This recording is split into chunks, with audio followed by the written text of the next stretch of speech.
হঠাৎ কেন মুখোমুখি জামায়াত এনসিপি?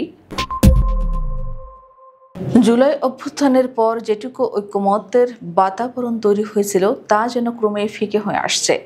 এক সময়ের সহযোদ্ধা জামায়াত ইসলামী ও জাতীয় নাগরিক পার্টি এনসিপির মধ্যকার সম্পর্কে এখন তীব্র শৈত্যপ্রবাহ বইছে।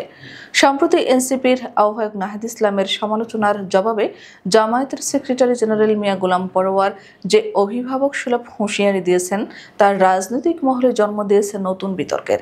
পর্যবেক্ষকরা বলছেন এটি শুধু দুটি দলের কথার লড়াই নয়, বরং পুরনো ও নতুনের দ্বন্দ্বে জামায়াতের রাজনৈতিক অহমিকা এবং এককেন্দ্রিক মনোভাবের বহিঃপ্রকাশ। এই প্রকাশ্য বিবাদের সূত্রপাত ঘটে এনসিপির আহ্বায়ক নাহিদ ইসলামের মন্তব্যকে ঘিরে।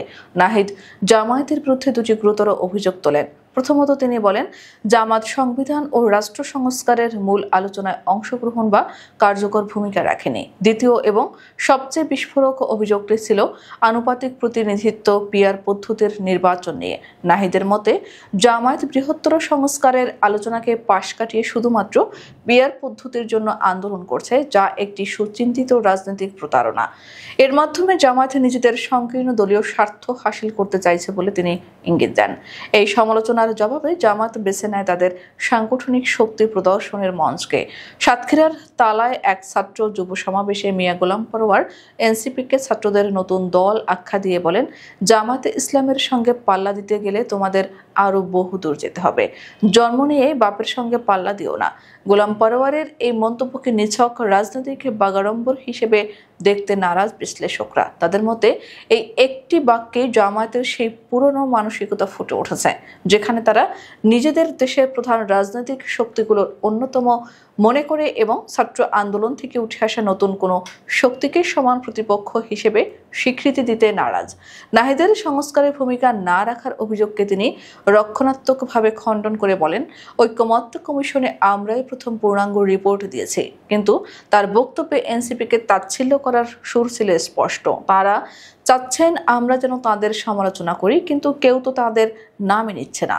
সমালোচকরা বলছেন, পিআর পদ্ধতির জন্য জামায়াতের অতি আগ্রহের পিছনে রয়েছে সুনির্দিষ্ট রাজনৈতিক হিসাব। দলটি জানে তাদের একটি নির্দিষ্ট ভোট ব্যাংক রয়েছে এবং পিআর পদ্ধতিতে নির্বাচন হলে তারা সহজেই 15 থেকে 20% ভোট নিশ্চিত করে সংসদে একটি শক্তিশালী অবস্থানে যেতে পারবে। কিন্তু এই পদ্ধতি নতুন ও ছোট দলগুলোর বিকাশের পথে বড় বাধা। এনসিপির মতো দলগুলো যেখানে রাষ্ট্র ব্যবস্থার আমূল সংস্কার চাইছে, সেখানে জামায়াতের পিআর কেন্দ্রিক আন্দোলনকে অনেকে দেখছেন অভ্যুত্থানের মূল চেতনার সাথে এক ধরনের বিশ্বাসঘাতকতা হিসেবে। সব মিলিয়ে জামায়াত এনসিপি দ্বন্দ্ব এখন আর সাধারণ মতপার্থক্য নয়। এটি একদিকে যেমন পুরনো, অভিজ্ঞ কিন্তু বিতর্কিত একটি দলের টিকে থাকার লড়াই, তেমনি অন্যদিকে অভ্যুত্থানের মধ্য দিয়ে জন্ম নেওয়া নতুন প্রজন্মের রাজনৈতিক আকাঙ্ক্ষার সাথে তাদের সংঘাত। গোলাম পরোয়ারের বাপ পেটের উপমা হয়তো অজান্তেই বাংলাদেশের রাজনীতির মূল সংকটকে সামনে নিয়ে এসেছে, যেখানে পুরনো শক্তি নতুনের উত্থানকে সহজভাবে মেনে নিতে পারছে না।